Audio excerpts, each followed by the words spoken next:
Hello, everyone. Gary Ray's Remax Integrity, and I'm here with Tim Tyler of Supreme Lending. Again, we're doing the January report, even though I know we're just barely into February, but we need to have a few days to get all the information for you. So we're going to be talking about January and what's happened in Lane County in the world of real estate and interest rates, I might add. So just a quick little update.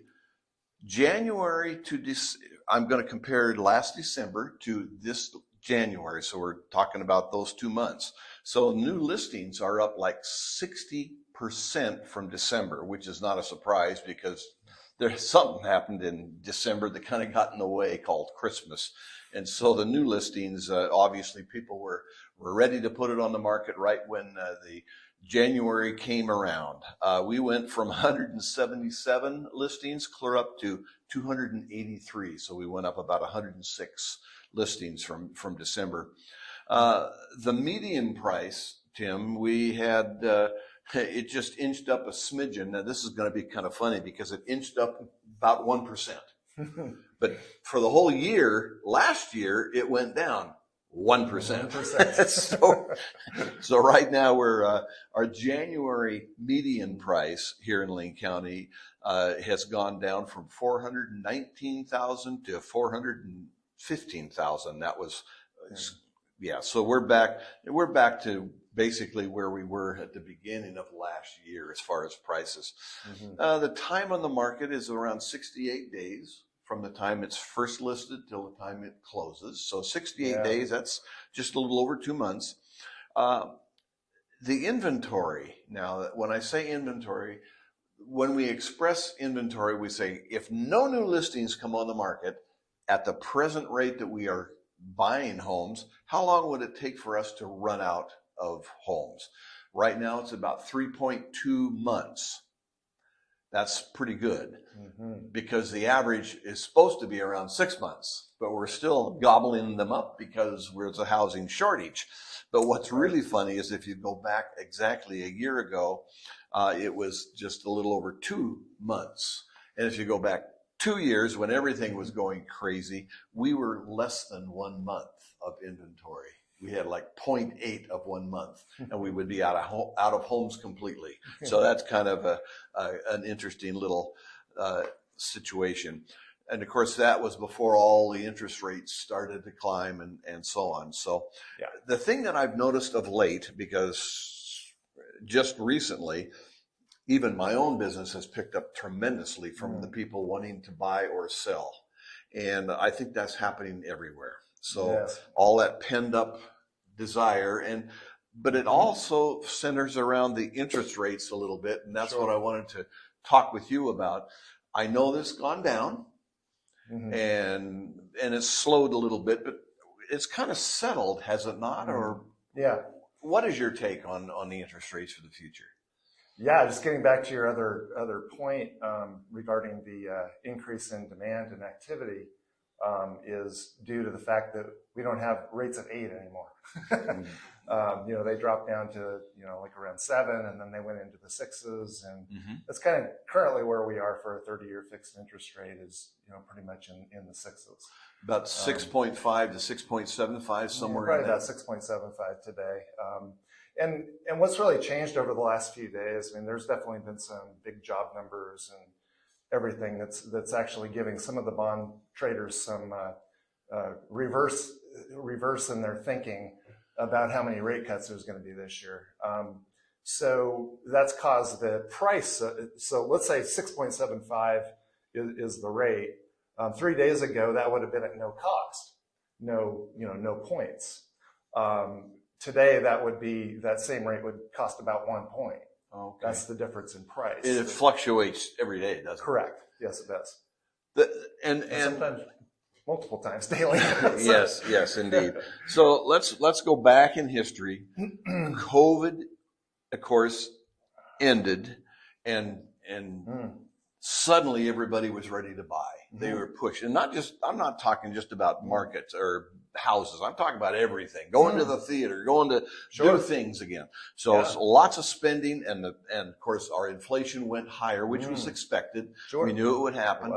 But what's interesting is inflation has been in check. They started raising the interest rates, and inflation rate went way down. And here we are again. Our economy is going nuts again. We're at a high, but the inflation has not gone up. Right. That's kind of interesting to me, because usually when there's consumer spending everywhere, inflation tends to rise. And in this case, lately, economy is we're practically full employment. Stock market is at the top, and yet here we are. Inflation is under control. Right. So that's a positive thing. Sure. So what's the future hold? We're all experts at guessing. We're expert guessers. We've never been here. Well, what I do project, and Tim, and you can certainly comment to this. My anticipation is that there's this year, especially in the second half, is going to be extremely hot in the real estate market. What that means for the consumer, though, here's the danger part. The more activity, the more desire, the higher the prices will start to inch up again, which is not what we want. We want homes to be affordable. They haven't been affordable as far as for a lot of people for a long time. And my fear is that as this pent up demand is starting to purchase and sell and do all of the things that will happen in the real estate world, those prices are going to inch up. Don't be waiting for the interest rate to go down. It's not going to make a difference. You can change the interest rate anytime in the future. But right now, we want to lock in homes while the prices are here, compared to maybe in August when they may be a certain percentage higher. That's kind of my take that I've kind of leaned on for the last several months.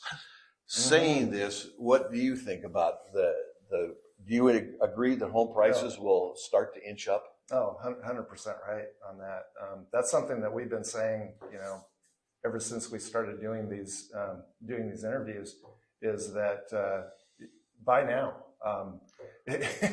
it's really an argument to if you're looking to buy a home, do it now. Don't wait for rates to come down, because they're not going to come down that much more, and they're certainly not going to come down very quickly.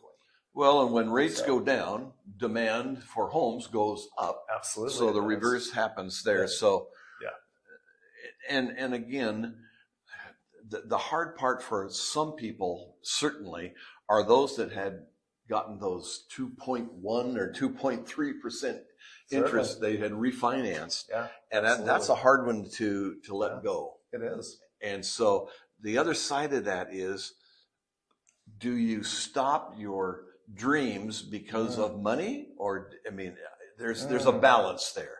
Sometimes you just need to say, you know what, we're at a certain point in our life. Let's move on and get to our dreams while we can. That's right. So that's just now I'm an old guy, so I can say these kinds of things. So my point is, it's not always about the dollar. It's more about living the life that you want to live. And sometimes that means sacrificing a little bit of more money to get to that dream.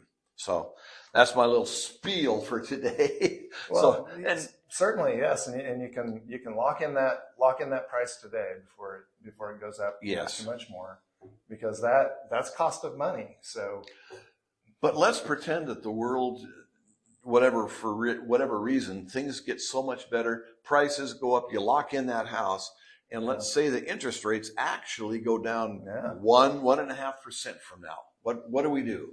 Well, we're setting people up for that right now, because we know, we're reasonably sure that rates are going to drop in the next 2 to 3 years to a point where they're going to want to refinance. So that's part of our strategy, is to make sure, okay, with that in mind, then you don't want to pay a whole bunch of discount points, right, to get the lowest rate today when you're going to turn around and refinance 2 to 3 years from now. So we try to balance that. Another thing I want to just bring up today for buyers, especially if they have a decent income above what they're paying for their mortgage, etc. Mhm. By paying an extra one payment per year, you can reduce like 7 years of your mortgage for the 30-year mortgage. You can save a significant amount of money by just making one extra payment Yep. each year. Correct.